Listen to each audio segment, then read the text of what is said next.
God knows that you're upset. He knows it. I mean, I'm upset with him. I don't even know why I'm recording this video. But he knows that you're upset. He's been pressing me to record this video. He knows that you are upset. I've been going through the worst season of my life, and I don't know if y'all can see my eyes are super puffy, but I've been so upset at God. Upset so much that I haven't been going to church as often, just occasionally. Just put it that I haven't been going to church because I'm so mad. I'm so upset. I mean, how could he let this happen to me? How could he allow me to go through so much and then going through so much all by myself? I'm just so mad at him.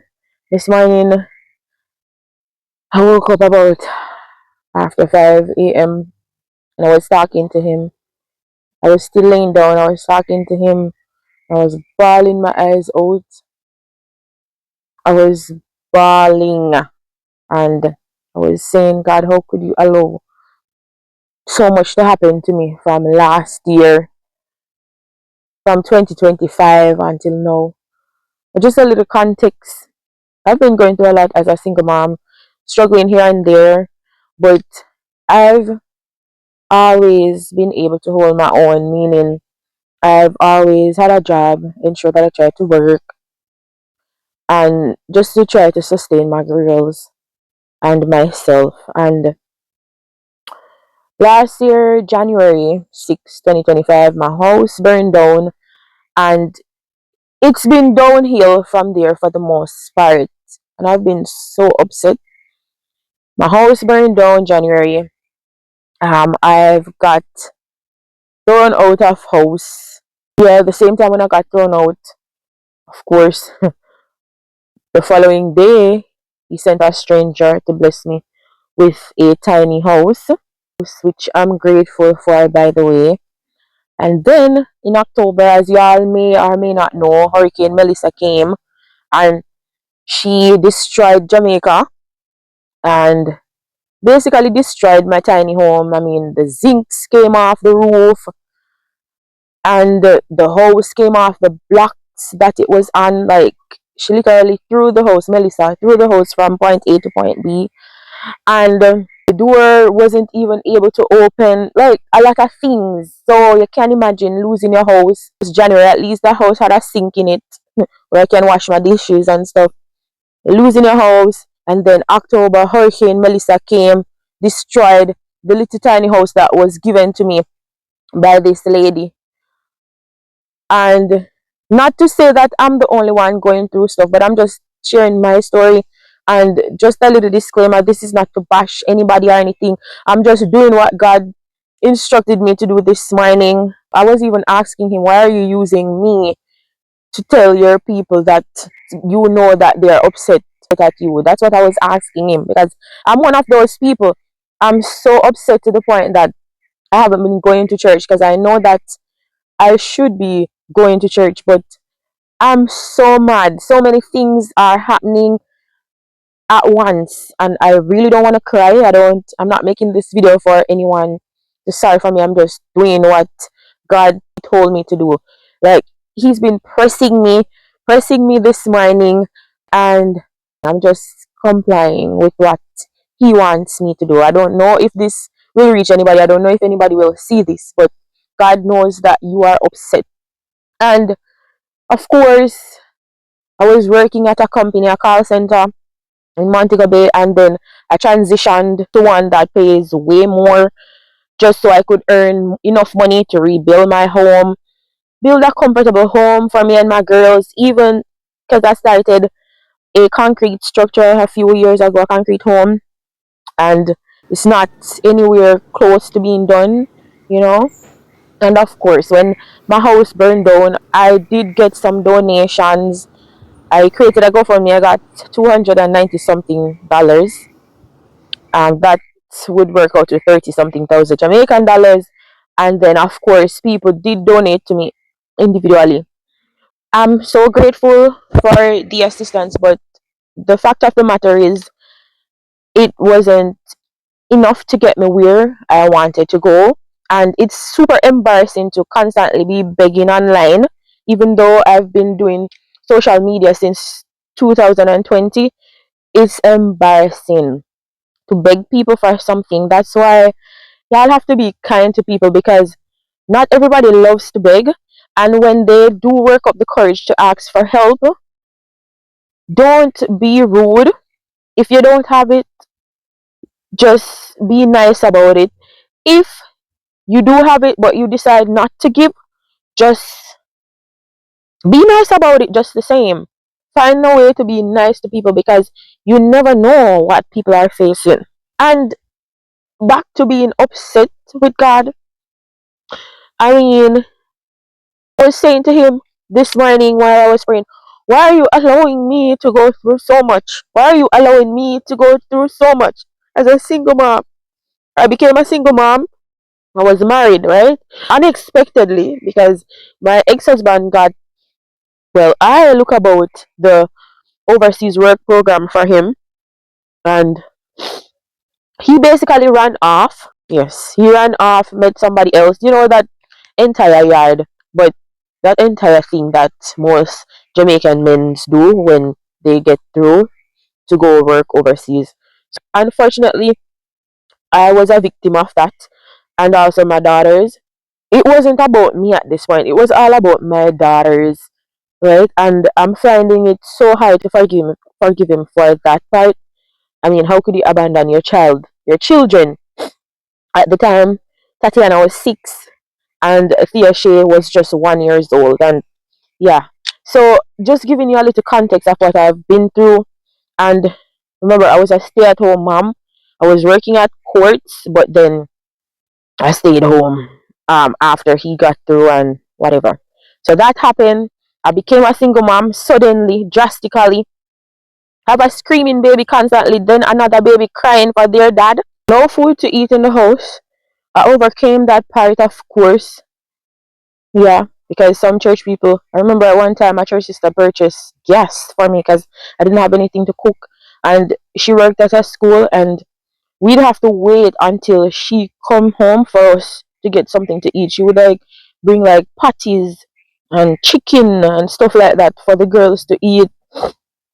And I remember, and it was so embarrassing. I don't know if that's why I'm so strong today.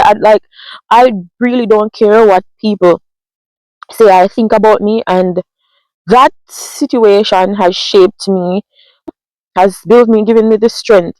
And then from there, as a single mom, struggling to take care of 2 girls by myself. You know, if you're a single mom, you know the struggles that you have to face as a working single mommy. I've always been working ever since I know myself. Ever since I left school, I've always had a job. But now, the reason why I'm so upset, after Hurricane Melissa, um, it became difficult for me to go to work, right? So the little money that I had took it to go to work, and then all of the fears increased and so forth. Everything has been downhill from Hurricane Melissa. I went to the embassy. I didn't get my American visa because I wanted to be able to work, because opportunities has presented, right? But because I don't have a visa, it just never worked out in my favor. Not only that, I used my last money, so to speak, because something happened at work where they didn't pay us the correct amount. I used my last money that I had to try out for the visa. I got turned down. That's another story for itself. And then I was left with $12,000. $12,000. And then by that time, they had sent text that my smaller daughter's school was going to be opened. So it was open from 8 a.m. to 12 noon, right? And so I didn't even have money to send her for the first week, because I had to use what I have to buy food, what I had left to buy food. So it's been struggle after struggle.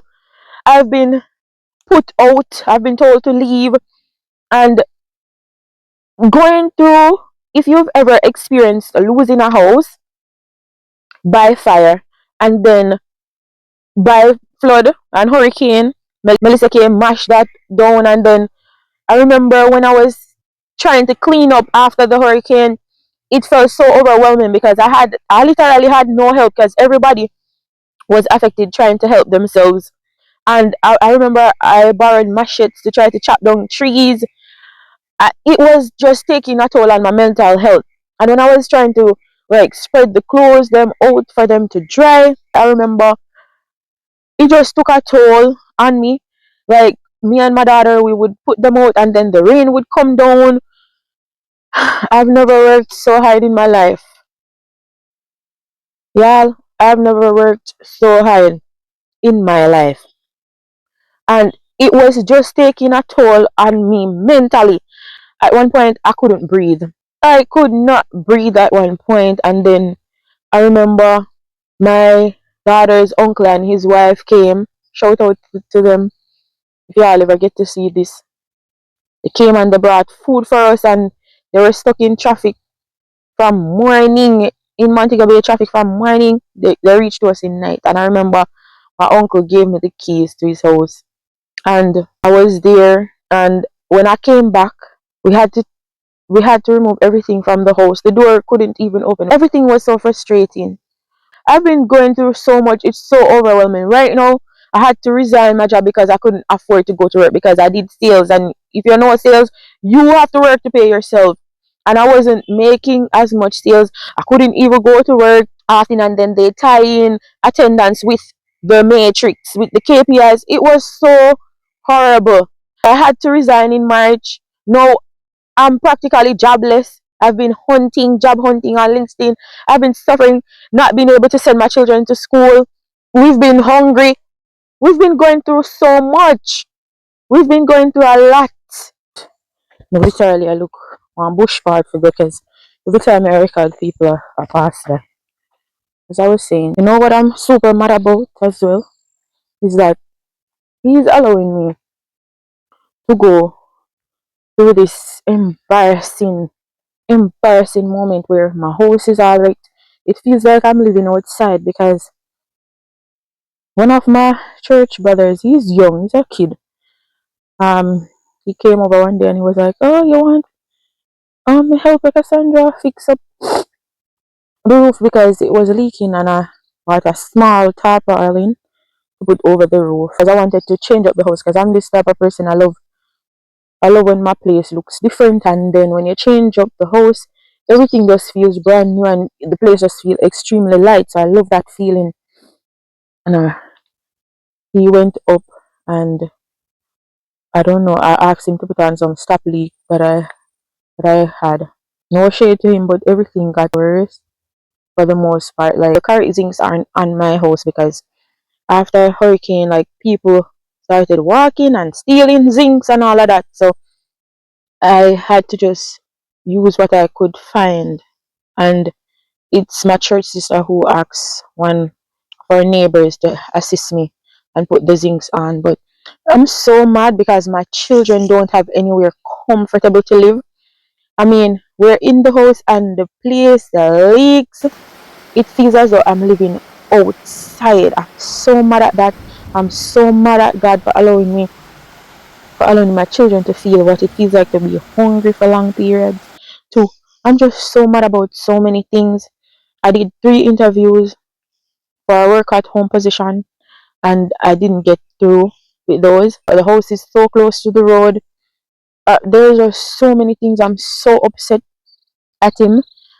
I was watching one of my favorite YouTubers podcast and she said that when we're in our pruning season, because that's what I feel like is happening. When we're in our pruning season, we go through some things. When things feels as though they're not going to get better, that's when the biggest blessing will come. But I guess we have to trust the process, I guess, and still wait.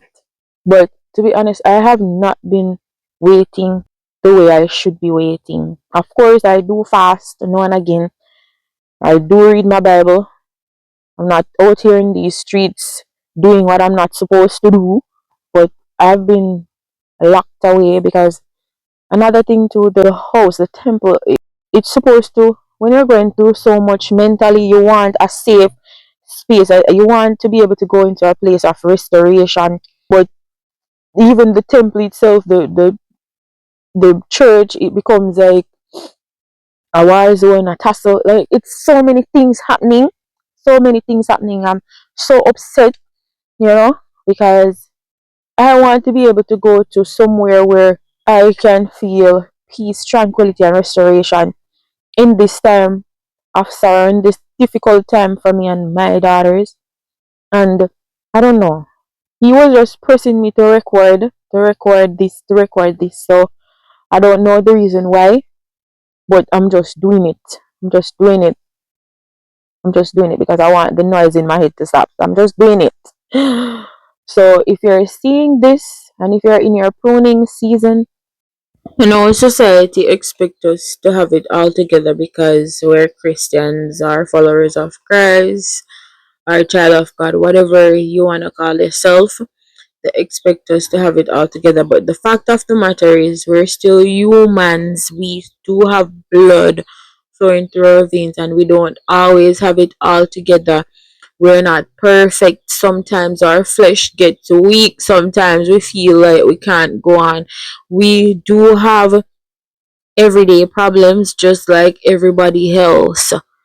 Just like everybody else. Even the church that we go sometimes, sometimes they look down on us because we're struggling certain way. Sometimes they feel as though, oh, if she was a real Christian or yada yada yada, she wouldn't be going through that. But the fact of the matter is, Job went through worse, and Job was righteous. Job was all upright and blameless in God's sight. So don't let you feel like you're less than, or feel as though you're not living right or something. Maybe God has something else in store. Maybe you're going through this for a purpose. So you're in your pruning season, and pruning season is hard. It's hard, I'm not gonna lie. But don't give up.